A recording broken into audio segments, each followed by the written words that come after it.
Eli Kane did not wait on promises. He rose with the frost still thick on the windows and split wood until his arms burned. That was the only time he felt clean, when his hands were full, when his body ached, when memory had no room to root. The cabin crouched in the basin of two hills, its roof sagging slightly from last winter's weight. Smoke spiraled from the chimney, thin and blue.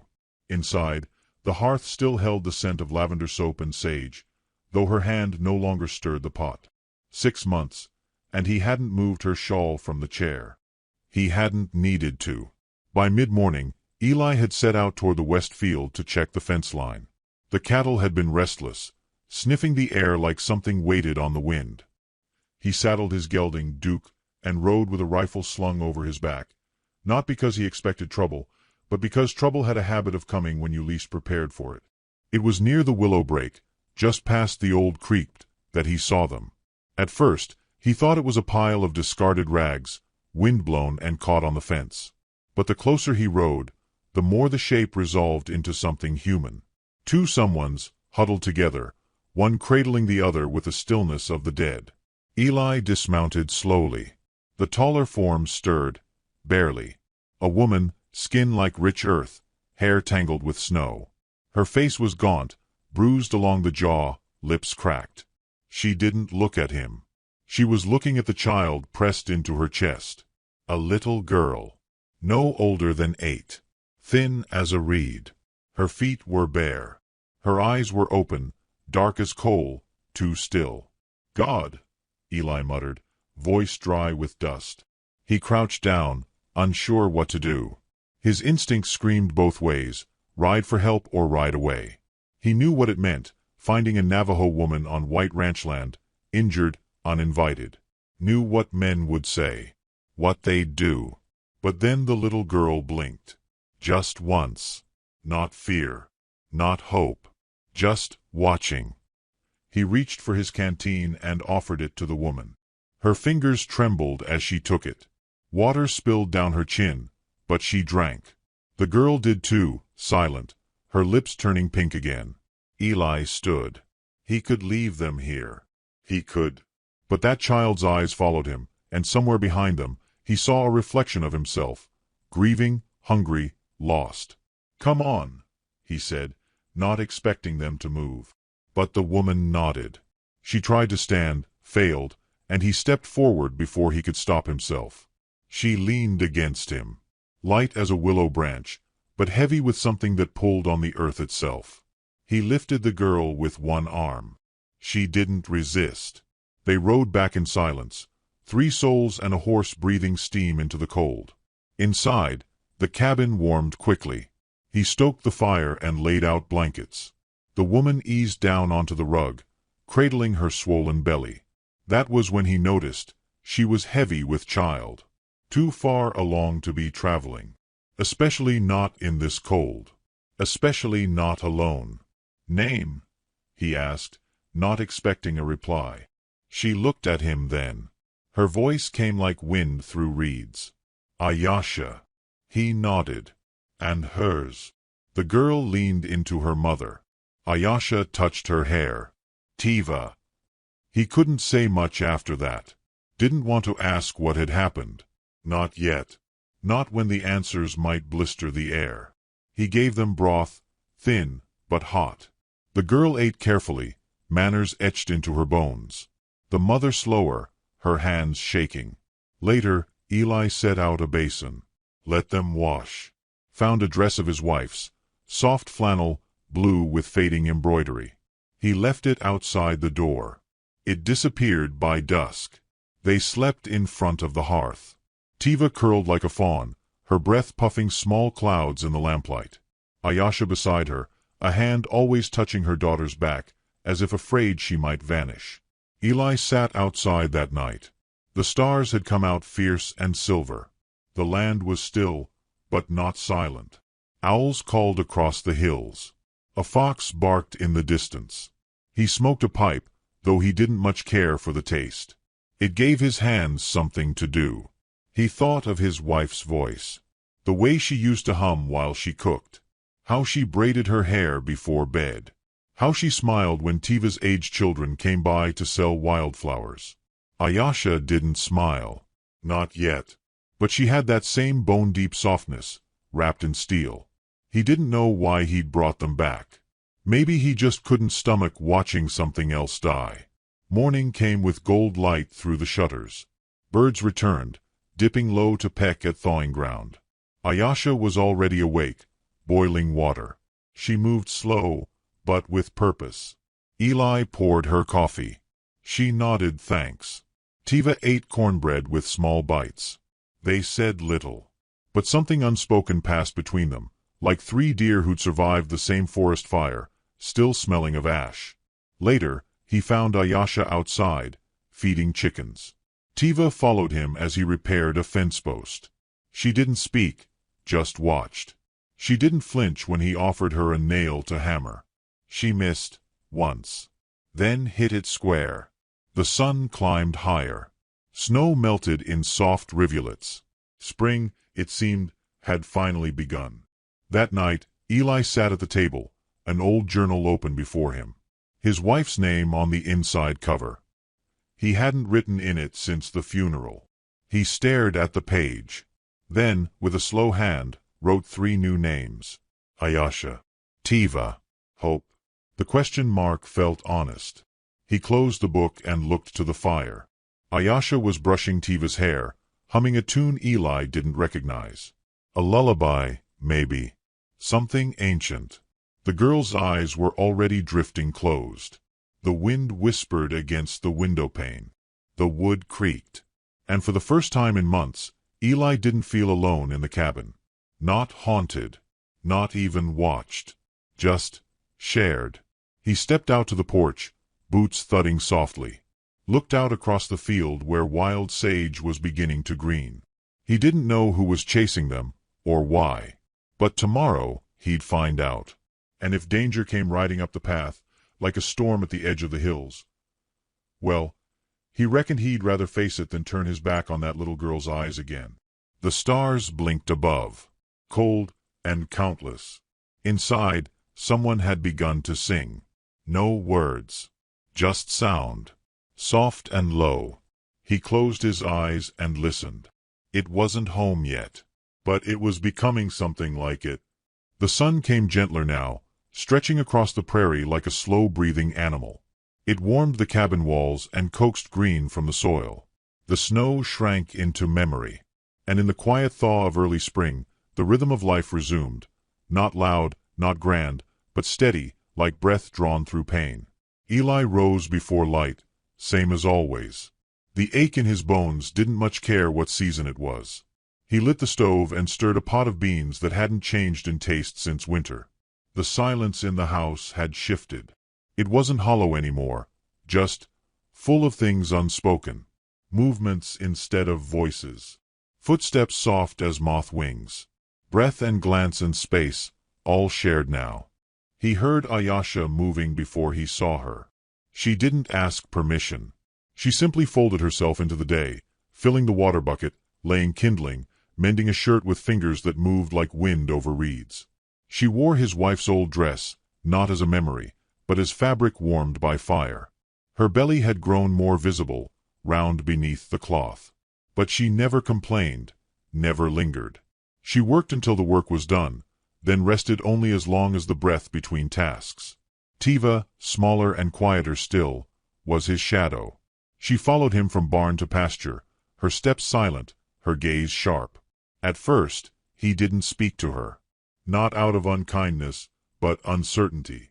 What do you say to a child who's already seen too much? But one morning, as he struggled with a stubborn post near the creek, she appeared beside him holding the next tool without being asked. He nodded. She nodded back. They said nothing. But something settled between them, like two animals who decided not to fear one another. The days unfolded like that. Chores stitched with glances. Silences with weight. He taught her how to oil a saddle.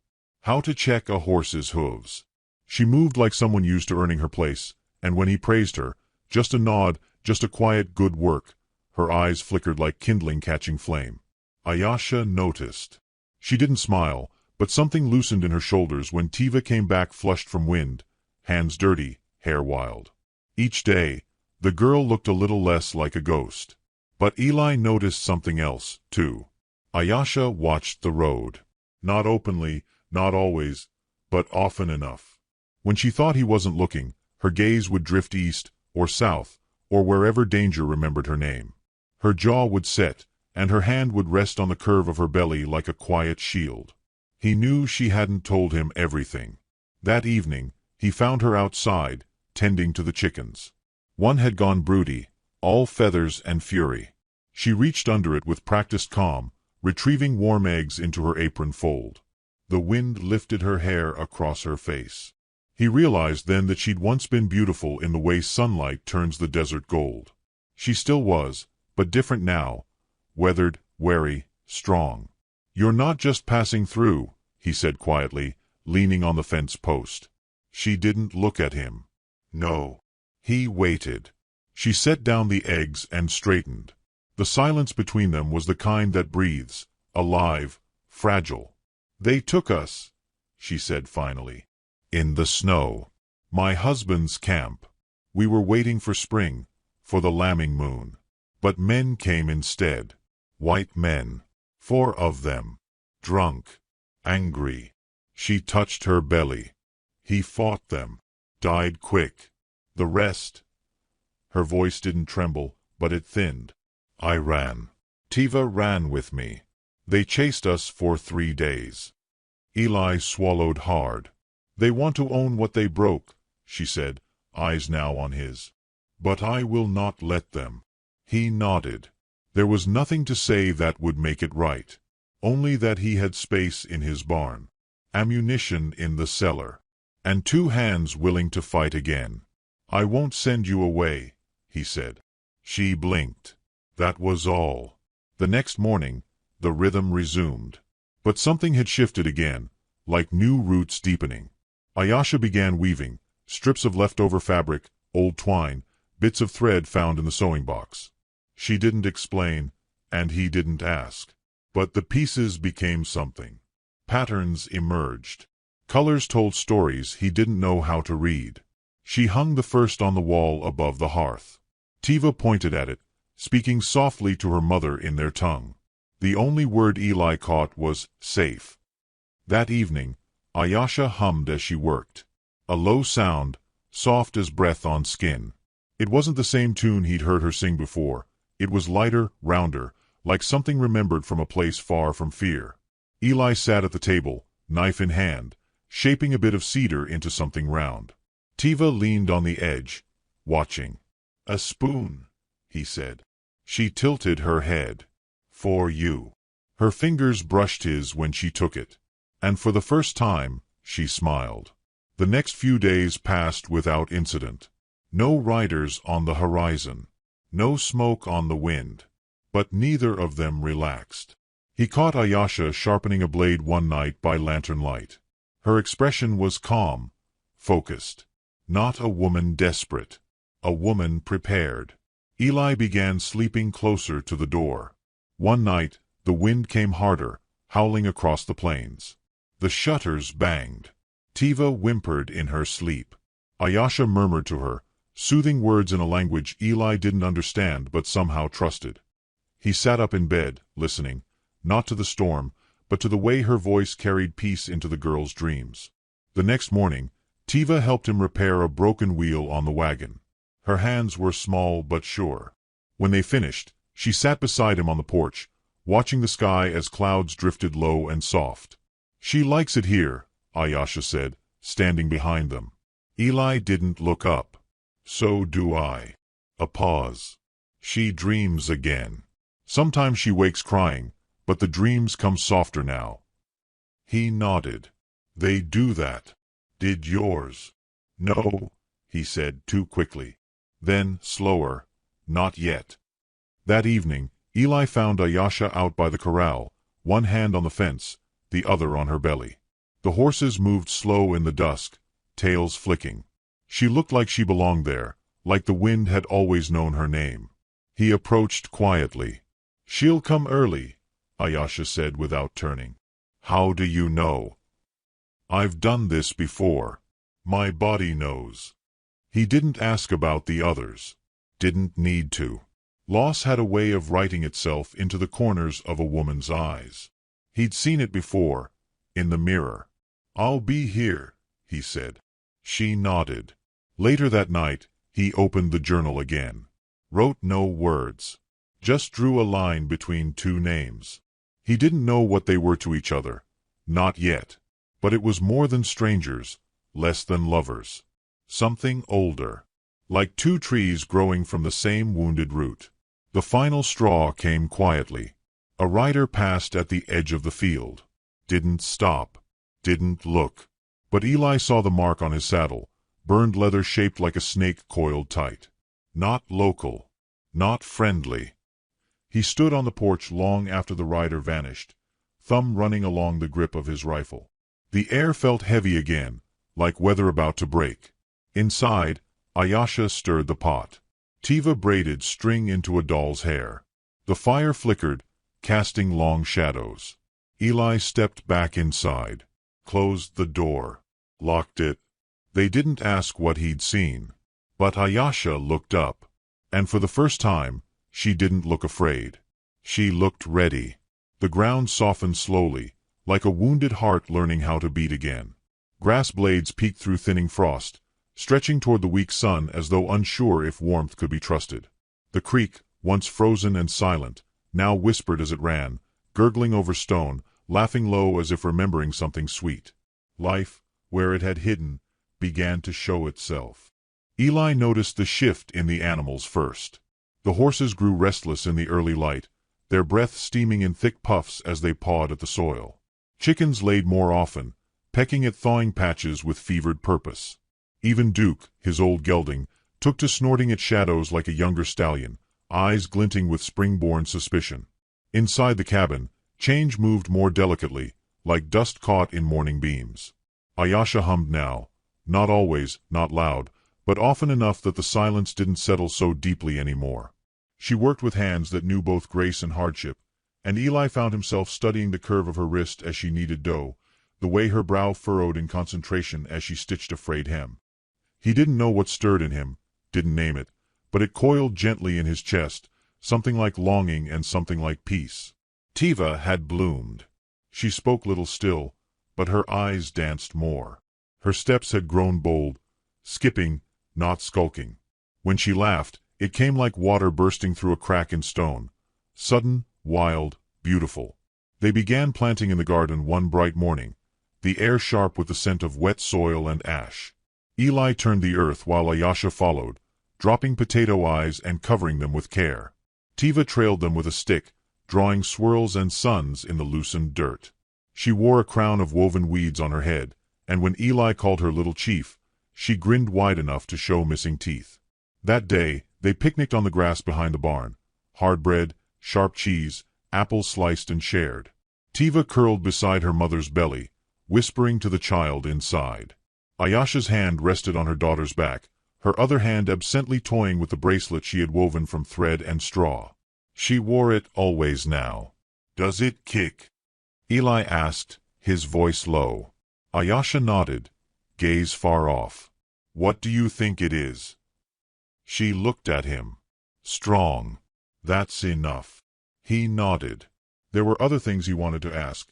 About her first child, about the man she had lost, about the pain she carried like a hidden blade. But he knew questions had to be earned. That evening, she stood in the doorway, watching the sun fold itself behind the hills. Her face in profile was carved by firelight and shadow. Eli brought her tea. She took it with a quiet thank you, their fingers brushing. Ayasha sipped once, then said, "Do you know what my name means?" He shook his head. She brought happiness. Her lips curved slightly. "Seems foolish, maybe, with all the sorrow. But names don't lie. Only time does." Eli stared out at the darkening horizon. "Maybe sorrow's just the ground joy grows in." She said nothing to that, but her hand, for the first time, rested briefly on his arm. Days bled into one another. Work and rest and work again. They moved like dancers who had learned each other's rhythm. No wasted steps. No sharp collisions. Just quiet understanding, grown from necessity, watered with small kindnesses. Eli made her a stool for the kitchen, carved from scrap pine, smoothed with oil.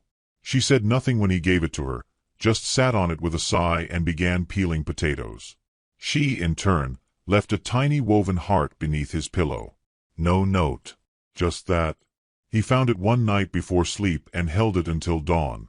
They began speaking more, not of the past, but of things that mattered in the moment. The changing sky. The best way to stop foxes from stealing hens. Whether a child born in spring would crave sunlight more than snow. Eli told her about the time his mare gave birth too early, how he'd stayed up all night feeding the foal from a rag soaked in milk and honey. Ayasha listened with the kind of stillness that made a man feel his words mattered. Tiva had taken to drawing. Chalk on the cabin walls, charcoal on scraps of paper. Mostly animals. Sometimes people. One morning, Eli found a drawing of the three of them. Tiva with long hair and a feather tucked behind her ear, Ayasha with a round belly, and himself with a long hat and broad shoulders. They stood under a tree he didn't have, with birds flying overhead. He didn't say anything, but he nailed the drawing to the wall near the door. Then came the night of the storm. It rolled in sudden, the sky turning green-gray and wild. Thunder rumbled like the hooves of ghosts. Eli pulled the animals in. Ayasha gathered supplies. They moved without panic, but with purpose. The rain hit like a curtain dropped from heaven. The wind screamed. Tiva trembled. Eli knelt beside her, wrapping his arms around her shoulders. "You're safe here," he said. Ayasha lit a candle. Its glow trembled but held. They sat together on the floor, backs to the hearth. The thunder passed, the wind moved on. But even after the noise quieted, none of them moved. "Tell us something," Tiva whispered. Eli hesitated. "Please," Ayasha added, her voice warm, weary. He told them a story about his grandfather, a man who'd once traded 3 chickens and a bottle of whiskey for a mule that kicked only on Sundays. It wasn't much of a tale, but it made Tiva laugh. And Ayasha smiled in that soft, quiet way that made him feel 10 years younger and infinitely older all at once. The candle burned low. Tiva fell asleep against Ayasha's shoulder. Ayasha looked over at Eli. "You have the look of a man waiting to leave." He didn't answer right away. "I buried my wife 6 months ago," he said at last. "Since then, I been sleepwalking. Breathing but not living. Thought I had to earn quiet. Thought grief was the only honest thing left. And now," he met her eyes. "Now I think maybe grief was just a hallway. And maybe I've reached a door." Ayasha reached out, touched his cheek. Her fingers warm, trembling. "I'm not asking anything from you," she said. "I can't. I'm not whole." He closed his eyes at her touch. No one worth keeping ever is. They didn't kiss. Not then. The moment didn't need it. It was fuller than flesh. It was spirit. Spring marched on. Tiva found a wounded bird near the creek, a finch with a broken wing. She brought it to the cabin, cradled in her palms. Ayasha made a splint from toothpicks. Eli built a small box. They fed it soaked oats. Watched it heal. One morning, it flew. Tiva clapped. Ayasha cried. Eli turned away, pretending to check the saddle straps. At dusk, Ayasha's hand began to swell. She winced as she kneaded dough. Eli noticed. "It's time," she said quietly. He didn't ask how she knew. She just did. They made preparations. Tiva was sent to sleep in the barn with extra blankets, a lantern, and a gentle goodbye. Eli boiled water. Ayasha lit candles. There was no panic. Just breath. Just prayer. Labor came slow, then fierce. Eli stayed outside the door at first, pacing, helpless. Then she called his name. Only once. He came. He held her hand. Held her gaze. Whispered steady things while her body broke and rebuilt itself with each contraction. She screamed only once, Sharp, short, then silence. And then a cry. Thin, sharp, new. Ayesha laughed through tears. Eli cradled the child, blood still wet, and something inside him cracked wide open. A boy. She let him name him. He said it softly, with awe. Hope. The baby fit against his chest like he'd always been there. Tiva crept in at dawn. Saw her brother. Whispered his name like a spell. Eli looked at Ayesha. She looked at him. They were not lovers. Not yet. But they were something more sacred. The earth outside smelled of grass and milk and firewood. Later, they sat on the porch, all four of them. The baby asleep in Ayesha's arms. Tiva drawing again.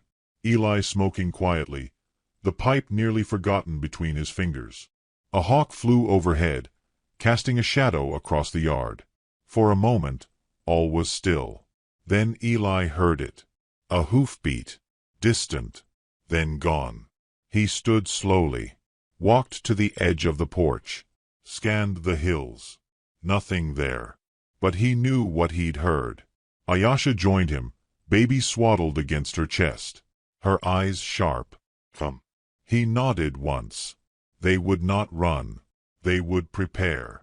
And if the past came riding hard over the ridge, this time, it would find more than a woman and her child. It would find something rooted. Something ready. Something worth defending. The days after the birth were golden and delicate, like the skin of a peach just before it bruises. The cabin, once a place of stillness and mourning, now pulsed with life. Hope's cries were soft but insistent, a voice newly arrived and already carving space into the hearts of those who listened. Tiva took to him quickly, curling beside her mother and laying her head gently across the baby's feet, whispering stories about goats and foxes and a tree that dreamed it could fly. Eli moved quieter now, though not from fear. He watched over them like a windless sky, always present, always aware. The rifle stayed near the door. The saddle stayed oiled. But his eyes softened whenever he looked at the child. He'd never fathered one of his own, but this boy wrapped his tiny fingers around Eli's heart like it was something meant to be held. Ayesha healed in pieces, the way women do. Her steps grew steadier. Her voice found its rhythm again. But sometimes, Eli would catch her staring at the window, holding Hope close, her face unreadable. He knew that look. It wasn't fear. It was memory. And memory, when it has teeth, bites in silence. They resumed their days with a new slowness. Fewer hours for labor, more for watching clouds, more for listening. Eli taught Tiva how to fish in the creek, showing her how to still her breath until the trout forgot her shadow. Ayesha cooked more often, experimenting with herbs Eli had long neglected, turning stew into something fragrant and new. They never spoke of the hoofbeat Eli had heard on the wind. But they all remembered. Then came the morning when Duke whinnied loud and sharp, hooves clattering as he backed from the gate. Eli was outside in seconds, boots half-laced, rifle in hand. The sun was barely risen, shadows long and uncertain. At first, he saw nothing. Just the hills. The familiar rise and dip of earth he'd memorized like a hymn. Then movement. Far off, near the break in the distant ridge, a shimmer of metal. A rider. He didn't stop to squint. He didn't need to. The stillness that followed told him everything. He walked back into the cabin. Ayesha was already standing, arms wrapped around the baby. Tiva sat on the floor, eyes wide. How many? Ayesha asked. One for now. She nodded. Scouting. We've got maybe 2 days, Eli said. 3 if they're dragging feet. What will you do? He didn't answer. He didn't have to. They began preparing that afternoon. It wasn't panic. It wasn't haste. It was something older.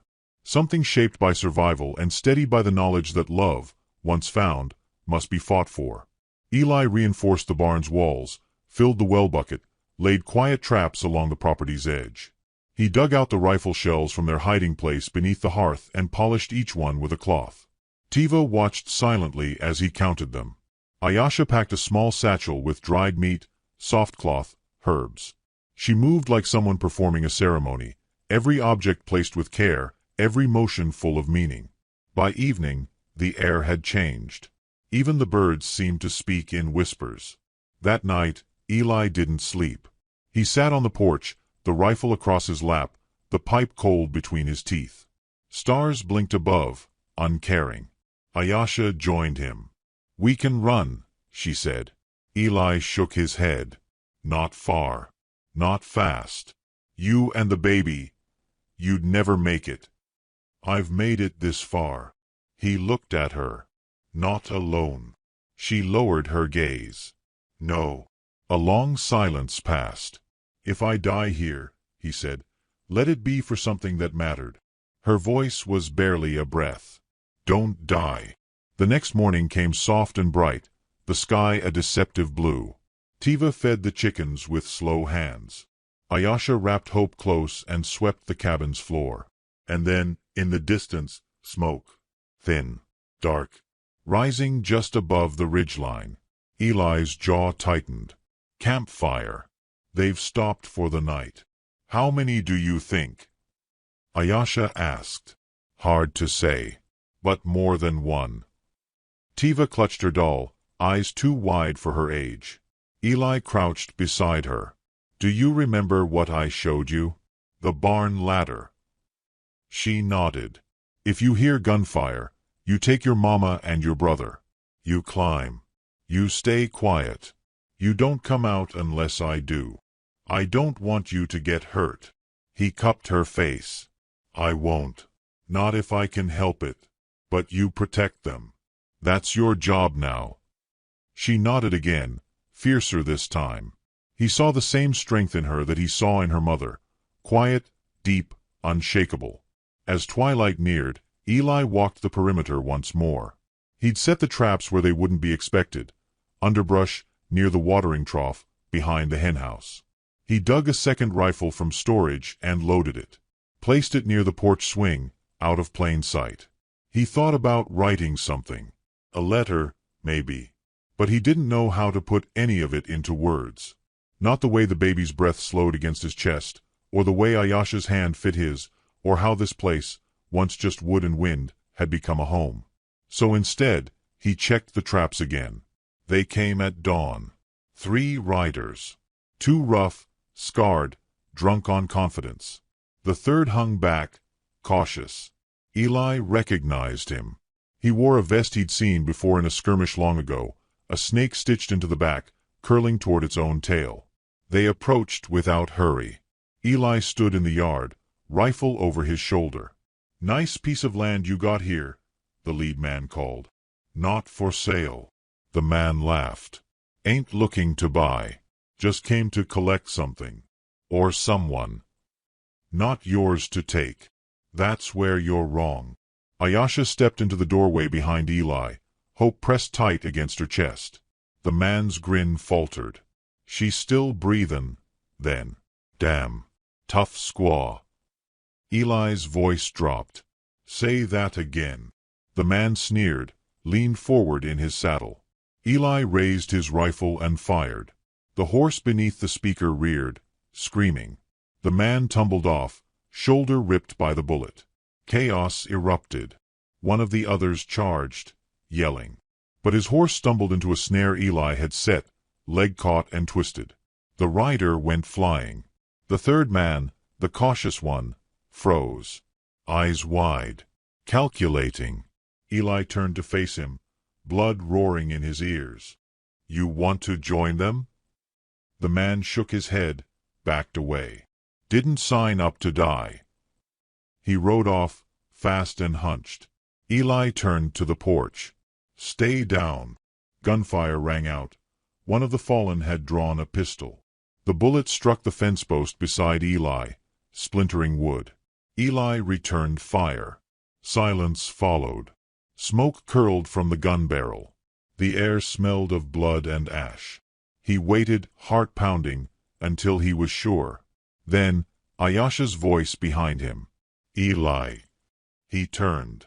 She stood there, shaking, tears on her cheeks, the baby unharmed. Tiva peeked from the barn door. "It's done," he said, though he didn't quite believe it yet. They buried the bodies out near the edge of the field. Not out of mercy. Out of necessity. Eli marked the graves with stones.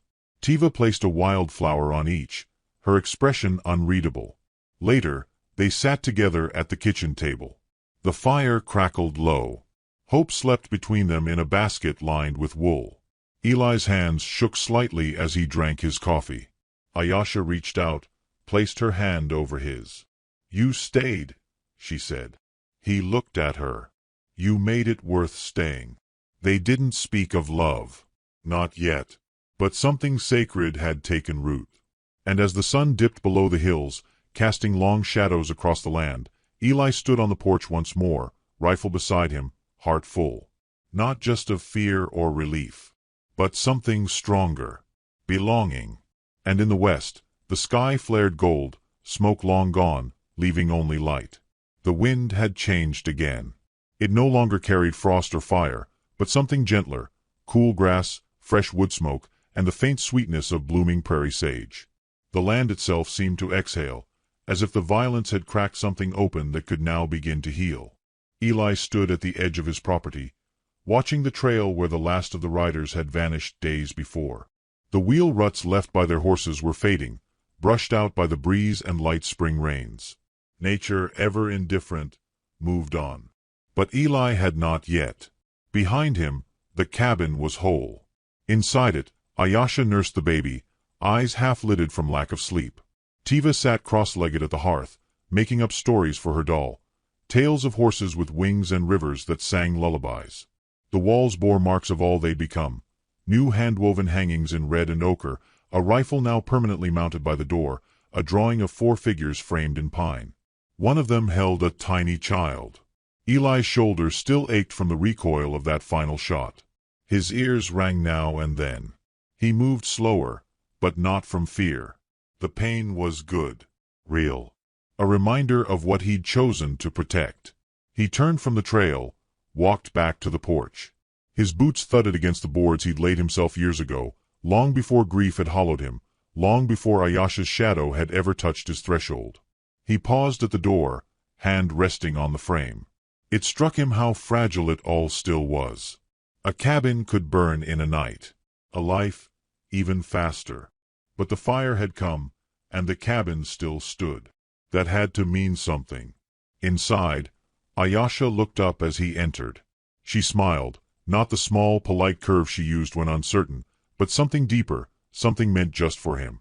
Her face was drawn but glowing, the skin around her eyes softening when she looked at him. "He's asleep," she whispered. Eli crouched beside the basket, brushing his fingers along Hope's tiny, star-shaped hand. The baby stirred, then settled. So small, and yet he held the power to change everything. "He dreams easy," Eli murmured. "He knows he's safe," Ayasha said.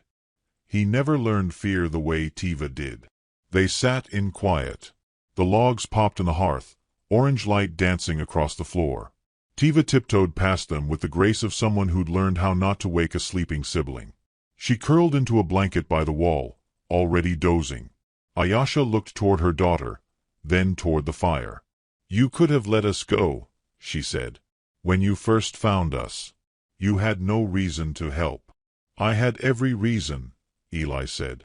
"I just didn't know it yet." She touched the collar of his shirt, thumb brushing over a scar there, an old one, long before her, from another fight he barely remembered. "I don't know how to thank you." He shook his head. "You don't have to."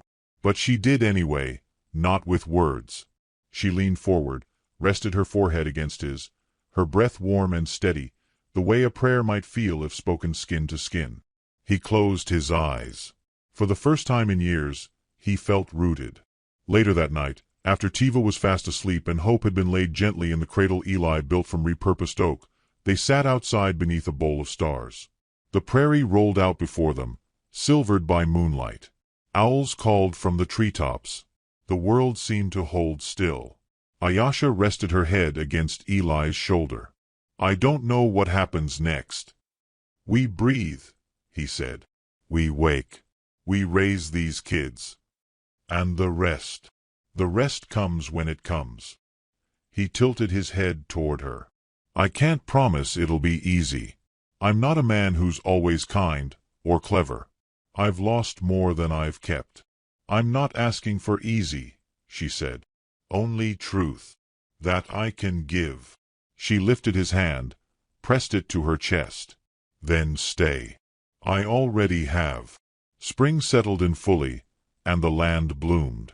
They planted together rows of potatoes, beans, squash. Tiva dug with her bare hands and lined up the seeds like soldiers.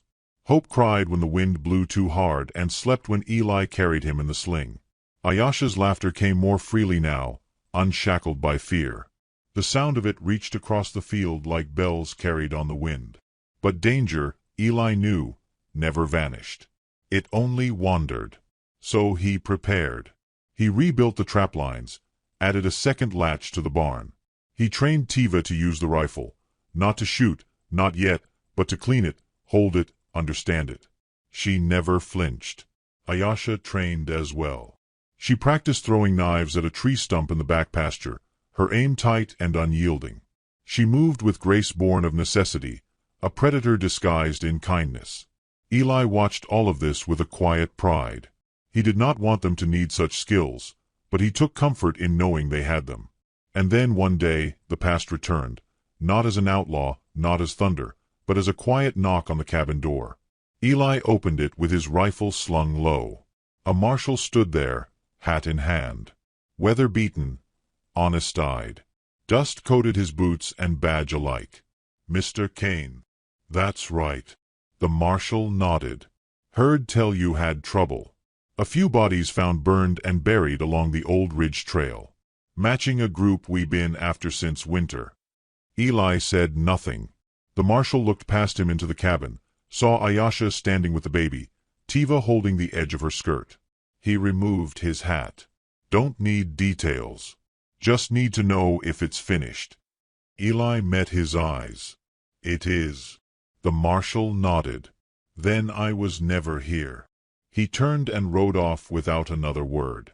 That night, Eli sat on the porch alone for a long time, watching fireflies dance in the distance. The stars were clear. The kind of clear that makes a man feel small and grateful all at once. Ayesha joined him, carrying 2 mugs of coffee. She handed him one and sat close, so their knees touched. You didn't tell me about the marshal. There was nothing to tell. He's not coming back. She studied his face. You've changed. He sipped. So have you. They sat in silence a while, then she whispered, You ever think about forever? He stared into the firelight flickering behind the windows. I used to think forever was a lie, he said. But now I think it's just made up of 1,000 small choices. A door opened. A hand held. A child named Hope. She leaned into him, her lips brushing his temple. Then let's keep choosing. The days passed, but none of them were wasted. They found joy in ordinary things. Warm bread, a freshly washed shirt, the feel of dirt beneath their fingernails. Tiva sang to her brother now. Hope smiled when Eli lifted him high into the air.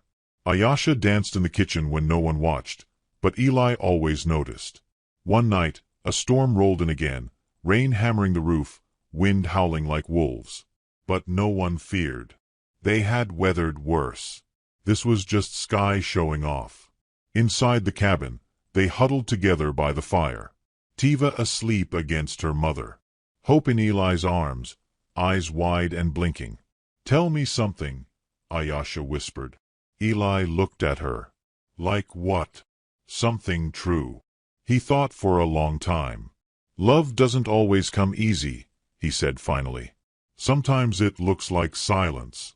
Or sacrifice. Or just staying put when everything in you wants to run. But it's always there, if you choose it. Again and again. She smiled. Then we're rich in it. He kissed her for the first time then. Not quick, not rushed, but like a man anchoring himself to the moment. Her lips were soft and sure. Her fingers curled into his shirt. The fire crackled. Rain danced on the roof. And in that moment, Eli knew this was his forever. Not a word, not a vow, but a place, a feeling, a family, forged by fire and held together by the quiet, stubborn insistence that love, real love, could grow even from ash. Hope stirred in his arms, yawned, and fell asleep. Outside, the storm passed. Inside, the world began again. The snow whispered like secrets as it fell, soft and soundless, cloaking the high plains in white. The wind came slow, brushing through barren cottonwoods and across the wide, open emptiness that stretched from one lonely ridge to the next. A man rode into that quiet, no sound but the creak of saddle leather and the dull thud of hooves muffled by the fresh powder. He kept his eyes low, hat brim shielding a face carved by sun and sorrow. Daniel Colt had the look of a man who had once believed in something. Now he just rode. A rifle was slung across his back, balanced like a cross he didn't know how to put down. His coat was patched and stiff with a memory of old winters. He carried no badge, wore no brand. Only his eyes spoke, and they didn't speak much anymore. The trail he followed wasn't marked. Just a faint curl of chimney smoke seen 3 miles back, and a bitter promise offered by a man with too much gold and too few morals. "She's a squatter," the man had said in a saloon corner thick with pipe smoke. Alone, but for a boy. No man, no deed. "That land's mine by right. You clean it and you're paid." Daniel had nodded. He didn't ask for names, only location. He needed coin, and he wasn't one to pretend otherwise. There were debts from his past, a sick wife buried in the red dirt near Tombstone, a child lost before she drew breath, and jobs taken after that he never spoke of. Men like Daniel didn't beg the world for kindness. They rode until something made them stop. The house came into view just past a bend in the creek. Modest, like most out here, log walls, one window cracked but mended with wax paper. A porch sagged under a thick quilt of snow. A small chicken coop sat behind, the fence half mended. There was no horse tied out, no wagon nearby. Only a curl of gray smoke from the chimney and tracks in the snow, small boots pacing from house to barn. He didn't ride closer. Not yet. Daniel dismounted beneath a bare sycamore, tied his horse loosely, and settled into the snow, leaning back against the trunk. He watched. He waited. A hawk passed overhead, unseen but not unheard. The quiet had a weight to it out here, like the land was holding its breath. An hour passed before the door opened. A boy stepped out, maybe 12, bundled in a coat 2 sizes too big. He carried a hatchet and a bundle of kindling in his arms, awkward but determined. He moved with the practiced rhythm of someone who had known responsibility far too young. Behind the glassless window, a shadow moved, a woman's form, slim, her sleeves rolled, bending over a stove. Daniel's hand rested on the rifle beside him. He could do it now. 1 shot. Quick. Efficient. They'd say it was bandits. No one would come looking. But the boy knelt near a weathered marker just past the porch, no more than a cross of rough cut, with half buried in snow. He placed the kindling gently beside it, his breath fogging in the cold, then touched the marker's top with both gloved hands. "Good night, Pa," the boy murmured. "Mama says you're watching." Daniel closed his eyes. Something inside him, something rusted and broken, twitched like a forgotten nerve. He stayed under the tree until dusk. Hunger gnawed at him, but it was familiar, like an old friend who came to sit beside you when things got quiet. He watched the boy drag the kindling inside, watched the flicker of lamplight take the window. The woman never stepped outside. Night wrapped the prairie in silence. He dreamed in fits, head nodding against bark. His dreams were cracked glass and firelight, his wife coughing, clutching his hand, whispering she was sorry she couldn't give him a daughter. He remembered burying her near the dry arroyo, the preacher long gone. Just him and the wind. That was the day he stopped speaking her name. Dawn came dull and gray.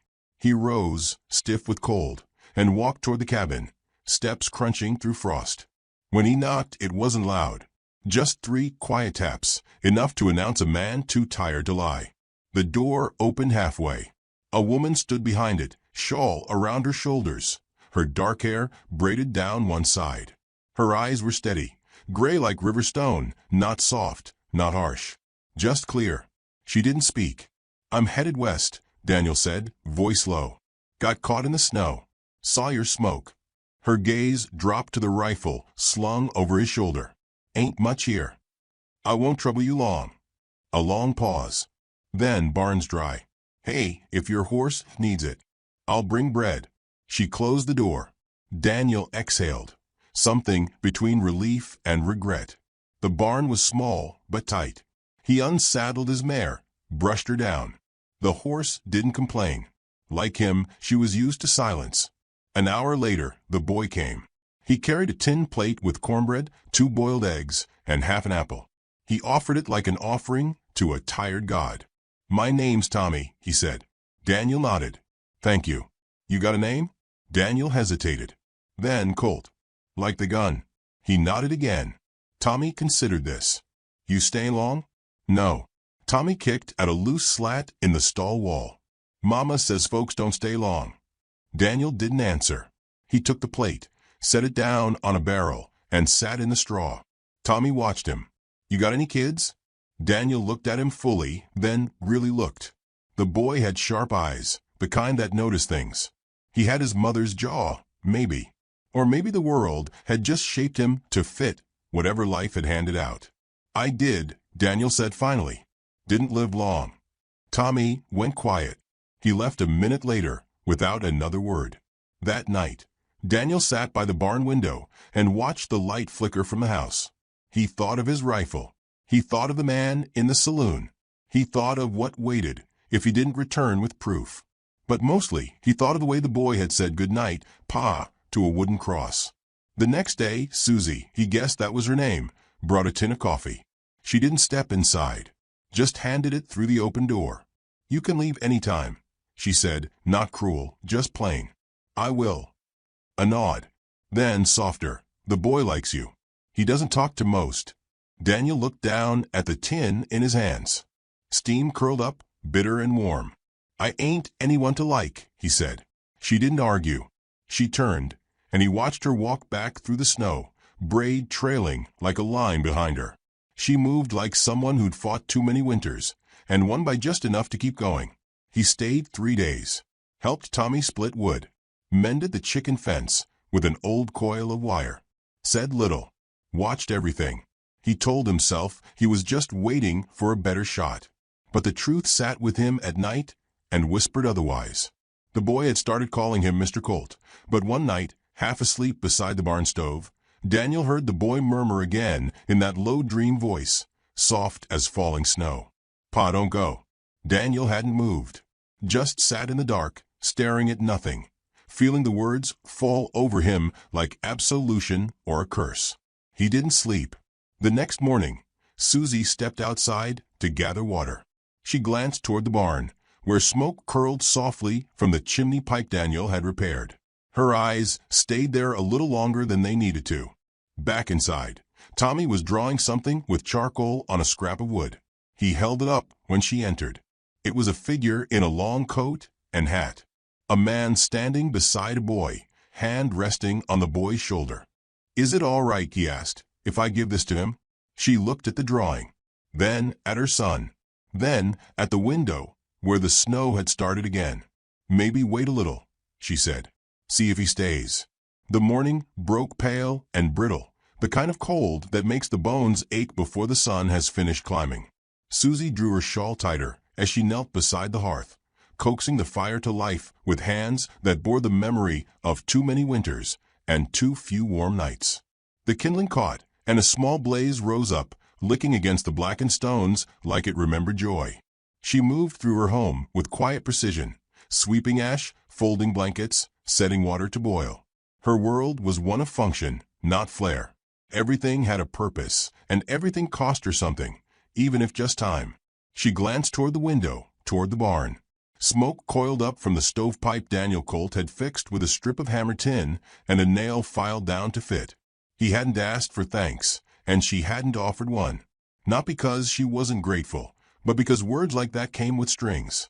And she'd lived too long without a man's shadow in her home to invite one back too easily. Tommy stirred in the loft. His footsteps padded overhead before he came sliding down the ladder, his cheeks flushed from sleep. "Morning, Mama." Susie poured him coffee, more milk than brew. "Eat first. There's fence to mend before midday." He nodded, already reaching for a crust of bread and cold beans. They didn't say much while they ate. They rarely did.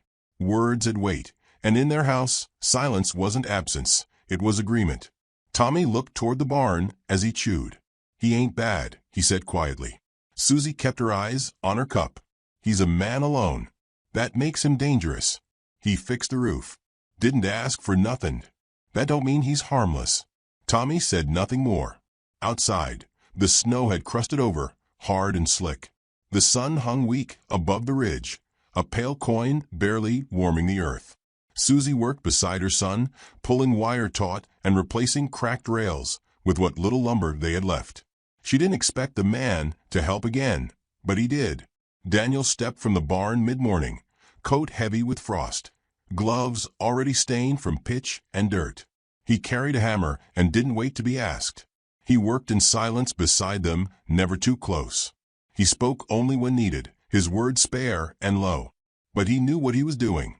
He didn't waste motion or time, and when he looked at Susie, it wasn't with hunger or pity. It was with respect, or something that might grow into it. She noticed his limp more clearly now. Subtle, favoring the left leg. Old wound, maybe, or frostbite from some forgotten war. She didn't ask. By noon, the fence stood straight and tight. Susie wiped her hands on her apron and nodded toward the porch. "There's stew left. You'll take some." Daniel didn't argue. Inside, the warmth wrapped around them like a soft quilt. Tommy ladled stew into 3 bowls, his excitement barely contained beneath his quiet. Susie sat opposite the stranger, eyes steady on him while Tommy chattered about rabbits seen in the lower field, the hawk that circled the ridge, the wolf prints near the streambed. "You let him wander?" Daniel asked softly, spoon paused midair. Susie's voice was even. "He knows how to read tracks, and he don't go past the pine break. We take care of ourselves." He nodded, but said nothing more. Later, when Tommy ran outside to check traps, Susie lingered near the stove, her hand resting on the wooden counter worn smooth by years of use. "You don't speak like most men," she said. Daniel looked up from his cup. "What do most men speak like?" "Louder. Full of themselves. Or full of lies." He smiled faintly, though it didn't quite reach his eyes. "I don't have the energy for lies." She considered that. That a choice or a condition? He didn't answer at first. Then, a bit of both. They fell into silence again, but it wasn't empty. It was filled with the kind of stillness that spoke more than noise ever could, 2 people aware of each other's pain, not pressing, not probing, just letting it exist between them like a low-burning fire. That night, Susie watched from the window as Daniel returned to the barn. She'd left the extra blanket on the stool near the door. He didn't acknowledge it, but when the light inside flickered to life, she saw him wrap it around his shoulders. Tommy slept soundly, curled beneath the patched quilt Susie had sewn from scraps of her old dresses and her husband's shirts. She stood for a long time by the window, staring at the barn. She remembered the night the raiders came for winter's back. How they'd taken what they could and left her husband bleeding in the snow, clutching a shovel like it was a sword. The lawmen came 2 days too late, and the preacher never came at all. After that, she learned to stop expecting rescue. The next morning, Daniel joined them again, this time for coffee. Susie didn't protest. She didn't welcome it either. She simply poured 3 cups instead of 2. They ate in companionable quiet, broken only by the wind moaning against the eaves. "You were married," Daniel said at one point, his voice careful. Susie looked at him over the rim of her cup. "I was. Long. Long enough to mourn him proper. Not long enough to forget." He nodded, didn't press. She surprised herself by continuing. "He was good, kind, fought for things. This land was supposed to be ours. He bought it from a man who turned out to be nothing more than a drunk with forged papers. Town claims it ain't mine, but I buried him here, raised our son here. That's claim enough for me." Daniel didn't offer sympathy, just listened. "I've had offers," she said after a moment. For men who thought I needed saving. Most of them wanted a warm bed and a woman who'd keep her mouth shut. When I said no, they called me stubborn. Or cursed. One tried to take it anyway. He limps now. Daniel looked up, eyes sharp. You kill him. No. But I made sure he knew he came to the wrong doorstep. She let the silence settle again. Daniel's gaze didn't waver. He didn't flinch. There was something in that, something that mattered more than words. Tommy returned from the barn with a small wooden carving in his hands. A man in a long coat, rifle on his back. He offered it to Daniel like a peace offering. I made it for you, the boy said. Hope you don't mind. Daniel took it, fingers brushing the rough edges. Looks better than I do. Tommy grinned. Mama says I got my pa's hands. Susie froze, just slightly. Daniel looked between them. You remember your father? Some, Tommy said.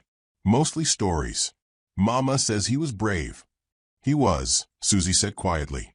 That night, the fire crackled low. Daniel stood at the edge of the porch, staring into the dark.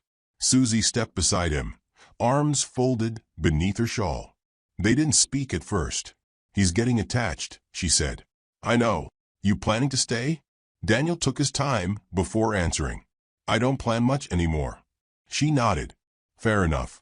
The wind carried the scent of pine and distant smoke.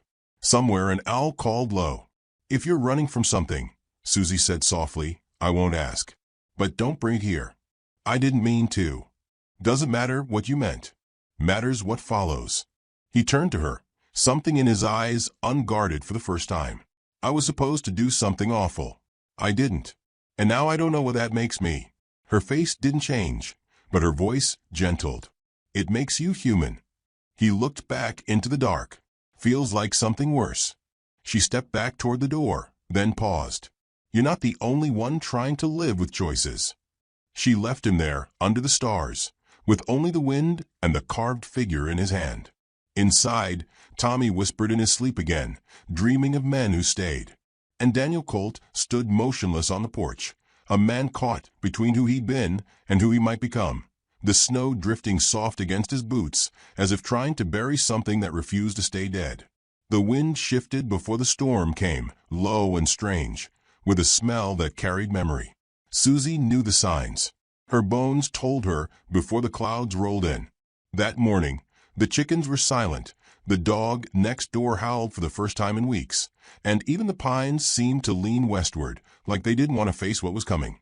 She braced the windows with timber and nailed fresh canvas over the roof's thin spots. Daniel worked beside her, without being asked. By now, they moved like two parts of a machine, silent, steady, aligned not by affection but necessity. Still, his hands didn't brush hers by accident. He always left a space, a margin between them. But he was near, always near. Tommy helped too, his small shoulders tense with unspoken concern. He followed Daniel more than his mother now, mimicking his stride, matching his habits. Susie watched this with something like caution braided with ache. The boy had begun to carry himself like someone who believed they were safe. She wasn't sure what to do with that. By mid-afternoon, the sky was a dirty gray, low and tight. The air had the thick, waiting silence of a held breath. Inside, Susie stirred the stew pot while Daniel chopped more wood. Tommy fed the fire with strips of kindling and talked about trapping rabbits when the storm passed. The first snow came in dry, sharp flakes, scattered like ash. Then came the wind. Not a howl, but a long groan that made the shutters creak and the stovepipe whistle. Daniel came in with his coat dusted white, eyebrows stiff with ice. It's going to be bad, he said. Susie nodded. I've seen worse. He looked at her then, as if considering the weight of those words. You always ride storms out alone. I wasn't alone when the worst came. Tommy glanced between them, lips tight. Daniel turned to the fire. He added 2 logs, adjusted the iron grate, then sat with his hands outstretched toward the flames. His shoulders slumped in a way they hadn't before, like something had finally settled in him. That night, the wind screamed. It ripped through the valley like it wanted to tear the earth open. The cabin groaned, the door rattled, and the lamp shadows leapt against the walls like ghosts dancing. Susie double-checked the latch 3 times. Tommy curled under his blanket, clutching the wooden carving he'd made for Daniel. Sleep came in shivers. Outside, a branch cracked and fell with a sound like a gunshot. Daniel stood, rifle in hand, already moving toward the door. Susie blocked him. "Wait till morning. Nothing out there worth dying for tonight." He hesitated, then nodded. "I've slept rough and worse." "You're not sleeping in the barn." His brow lifted slightly, not in surprise, but in acknowledgement. "The boys sleep easier if I'm inside." She said nothing to that, just handed him a blanket and gestured to the corner near the stove. The storm didn't let up. It pounded for 2 days, relentless. The cold got into the nails, into the teeth of the house. But inside, the cabin was warmth and slow hours. They ate sparingly, played cards by lamplight. Daniel showed Tommy how to mend a boot sole with an awl. Susie watched, her heart tightening in ways she didn't want to name. That second night, long after the boy had fallen asleep and the fire had gone to embers, Daniel spoke from the dark. "I've taken lives," he said. "Not in war. For coin. For people like the man who wants your land." Susie didn't move. "I wasn't always that way. But losing her, it broke something in me. Left me with debts I paid the only way I knew how." Her voice came quiet but sharp. "And what were you sent here to do, Daniel?" He didn't lie. "You." The silence was long, deep enough to drown in. "I figured," she said finally. "You watched us too long to just be passing through." "I didn't know there was a boy." She laughed, but it wasn't soft. "Would it have changed your mind if you hadn't?" Daniel looked toward the ceiling. "I don't know. Would it change it now?" "No," he said. "I couldn't pull the trigger the second I heard him speak to that grave." Susie exhaled, slow and tired. "Then why are you still here?" Daniel leaned forward, elbows on knees. "I don't know if I have anywhere else to go." She didn't answer. Not with words. But she didn't send him out into the storm either. The next morning, the storm broke. Light returned in fractured gold, painting everything in washed-out color. The sky was clear, painfully so, and the silence it left behind was as deep as the one that had preceded it. Susie opened the door to assess the damage. A section of the chicken coop was buried.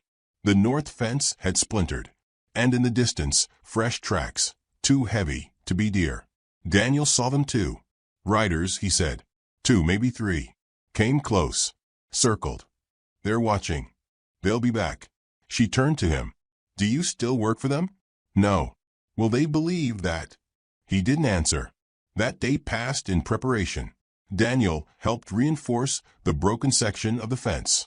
Susie sharpened the axe. Tommy asked questions they didn't answer. His eyes had changed, less soft, more wary. That evening, as the sun dipped behind the hills and cast the world in amber, Daniel cleaned his rifle with careful, reverent hands. Susie watched him, and something about the way he handled the weapon, no longer as a tool of trade, but as a burden, made her speak. "You've changed." "Not enough." "Enough to stay when running would be easier." He didn't look up. "I was always running. I just never knew what from. And now I know what I could lose." She stepped closer. The fire crackled.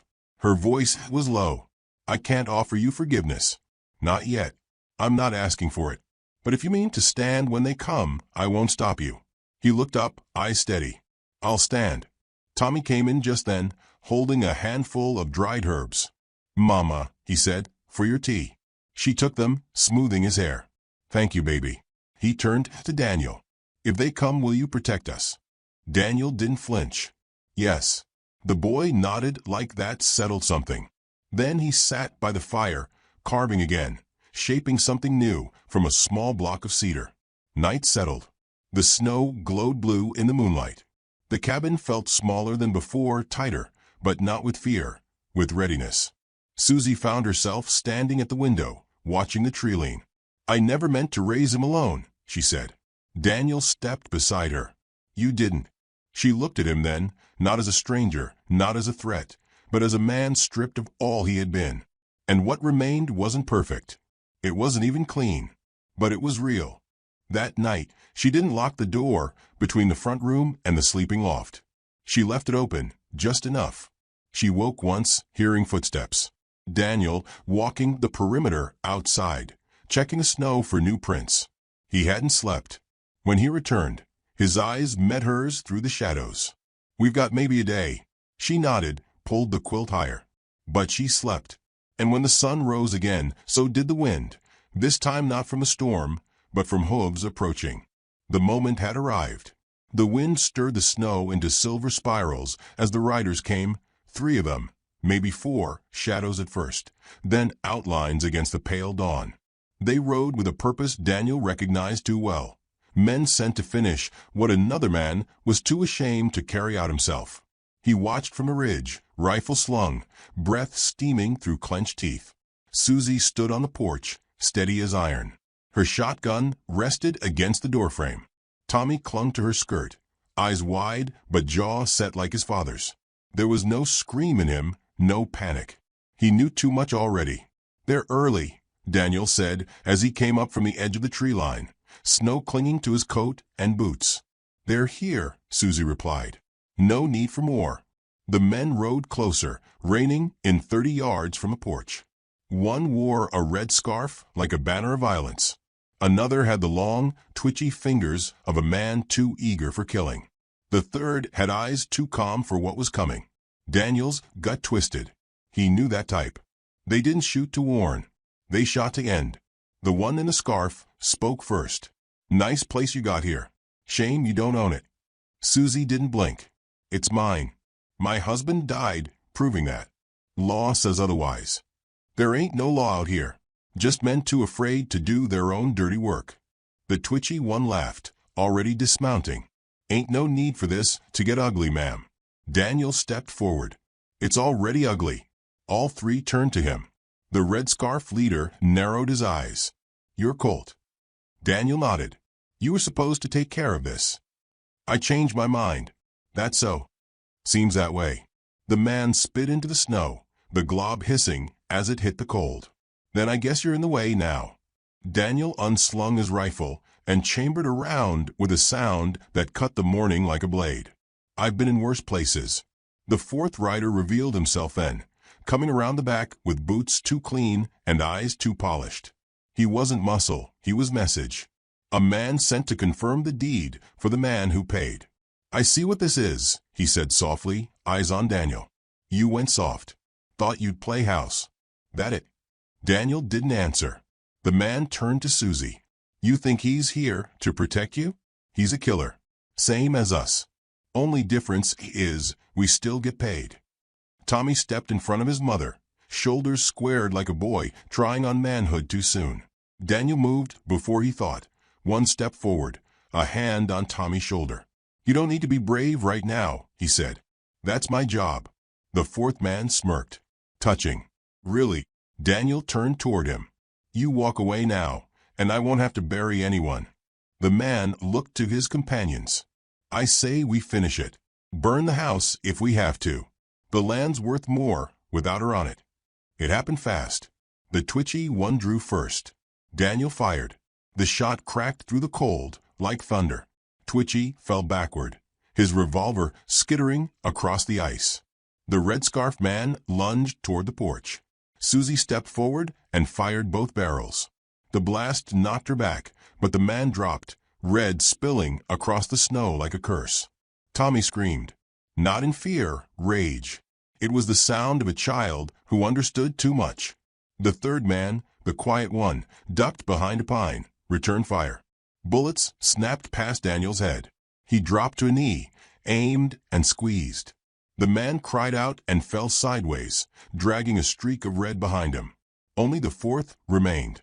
The one who didn't draw. The one who smiled with teeth like cold ivory. "You just bought a war," he said, backing away. Daniel kept his sights on him. "I was already in one," he said. The man disappeared into the woods, his horse thundering behind. Silence returned, but not peace. Susie stood shaking, her gun smoking in her hands. Tommy clutched her waist, wide-eyed, unblinking. Daniel's rifle lowered slowly, his chest rising and falling with effort. Blood steamed in the snow. 3 men lay broken beneath the pine branches, crimson mixing with white in ugly rivers. Susie moved first. "Get the shovel," she said to Daniel. "We ain't leaving them to rot." He nodded, said nothing. They dug through frozen earth, hands numb, back sore, breath fogging in the brittle air. Susie didn't flinch. She'd buried worse. Daniel worked beside her, grim and silent. When it was done, they piled stones atop the shallow graves. No prayers, just dirt and weight. That night, the fire was low. The house smelled of gun oil and pine. Susie sat by the stove, hands wrapped around a chipped cup of tea. "You should leave," she said. Daniel didn't answer. "They'll send more." "I know. They'll come harder next time. More men. Maybe with badges." "I'm not running." She looked at him then, tired to the bone. "Why?" He leaned forward, elbows on knees. "Because I don't want to be the man who ran from the first thing that mattered in years." She blinked. Once. Twice. "I don't need saving, Daniel." "I know. But I need someone who won't leave when the smoke clears." "I won't." She stood, walked to the window. Outside, the graves sat beneath a moonlit blanket, almost peaceful. But the blood was still in the snow. It would be there until spring. Tommy came downstairs, clutching a blanket. He didn't speak, just crawled into her lap, pressed his face to her side. She held him, hand stroking his hair. "He called you Pa again," she said softly. Daniel looked at the fire. "I heard. You okay with that?" He looked at her. Really looked. "I'd be honored." The words hung in the air like truth too big to take back. The next day, Daniel rode to town. He didn't stay long, just long enough to find the man who'd sent him, the one with coin and cowardice. He dropped a pistol on the man's desk. "Don't send any more," he said. "You're not buying blood for me again." The man sneered. "You think one warning's enough." "No," Daniel said, leaning in close. "But I think one corpse with your name pinned to it might change opinions." He left before the man could answer. Back at the homestead, Susie was chopping wood when he returned. She didn't speak, just handed him a canteen. That evening, as snow began to fall again, Daniel repaired the barn door. Susie boiled water for stew. Tommy fed the chickens. There was no victory, only breath, only survival. That night, Susie stood at the porch and looked out over the fields, frozen, but still theirs. Daniel joined her, hands in his coat. "You think they'll stop?" she asked. "No." "But you'll still stay?" "Yes." She reached out, fingers brushing his. It wasn't love. Not yet. But it was the beginning of something true. Behind them, the fire flickered. Inside, the boy slept. And outside, beneath the quiet snow, the land held its breath. For what came next? Spring came slow and stubborn to the high plains. Snow melted in patches, not sheets, leaving behind a wet, stubborn earth that swallowed footsteps and softened the silence. Buds pushed from bare branches like small rebellions. The wind changed, too, less sharp, more curious, like it had questions now instead of warnings. Daniel woke each day before the light fully broke, rising not from instinct but purpose. He mended fence posts with hands that had once been better at taking life than fixing it. He patched the roof, rebuilt the coop, cleaned the tools after every chore. Susie never asked, and Daniel never explained. He simply stayed. The land felt different beneath his boots now, not borrowed, not watched. Claimed. Not by ownership or deed, but by work. By the ache in his muscles and the sweat in his collar. He could feel the roots of something. Belonging, maybe, threading under his skin. Tommy followed him everywhere. No longer just a boy watching a man, but something closer to a shadow cast from trust. He still carved figures, now more refined. Men on horseback, birds in flight, a woman with a braid down her back. He handed one to Daniel one evening near dusk. It was a carving of them, Daniel and Tommy, standing shoulder to shoulder. "I made it from cedar," Tommy said, "so don't rot easy." Daniel took the carving with careful hands. His voice was rough when he answered, "Neither do we." Inside, Susie watched from the window, hands dusted in flour, the smell of baking bread softening the edges of the room. Her face, once guarded, had shifted over the months, line still firm, but her gaze carried something quieter now. Not peace, not yet, but rest. A kind of acceptance that didn't come easy to women who'd buried too much and trusted too few. One morning, while Tommy was out checking the stream traps, Susie and Daniel sat by the garden plot, knees in the dirt, planting rows of cabbage and beans. The sky was clear, and the air smelled of thawing pine. "You said once you didn't know what kind of man you were," she said. Daniel wiped his brow with the back of his sleeve. "I still don't." She shook her head. "I do." He didn't look at her. "And you're the kind who stays when staying's harder than running." That settled between them like a stone thrown into still water. Later that afternoon, the sound of hooves cracked through the trees. Not one horse. Many. Daniel and Susie met eyes before either reached for a weapon. This time, they didn't need to speak. Tommy had already dropped low by the barn, pressing himself into the shadows. He knew the drill now, not because they taught him, but because some children inherit danger like others inherit eye color. 6 riders came, coated in dust and hard silence. Not raiders. Not hired guns. Lawmen. One bore a badge, worn but clear, pinned over a gray vest. He dismounted with the ease of someone used to power and tired of wielding it. "You Daniel Colt?" he asked. Daniel stepped forward slowly. "I am." The lawman's face was unreadable. "You're wanted in 3 counties." Daniel didn't flinch. "I know." Susie stepped to his side. "He doesn't run anymore." The lawman looked at her. Then the house. Then the boy who had come to stand silently at the fence. "We've had complaints about a man squatting here. Word was he'd killed some men outside Rivertown." "They came to kill a woman and a child," Daniel said. "I was sent to do the same." "I didn't." "And you want a prize for that?" Daniel's voice was steady. "No, just a place to keep doing better." One of the deputies snorted. The lawman held up a hand. "We checked the reports. Locals confirmed it. Said the ones who came here weren't saints." "No one is," Susie said. "But some learned to stop bleeding others." The lawman chewed his lip, then looked at Daniel. "You got 2 options. Come with us and face it square. Or stay here under our eye. You step out of line, you answer for it." Daniel didn't move. "What do I owe you to stay?" "Nothing. Just don't make me regret it." The badge man turned, mounted, and rode out without another word. The others followed, dust in their wake. Daniel stood still until the sound of hooves faded. His breath came out slow. Susie touched his shoulder. That wasn't mercy. That was a test. "I'll pass it," he said. Tommy came up beside them, looking from face to face. "They were scared of you," he said.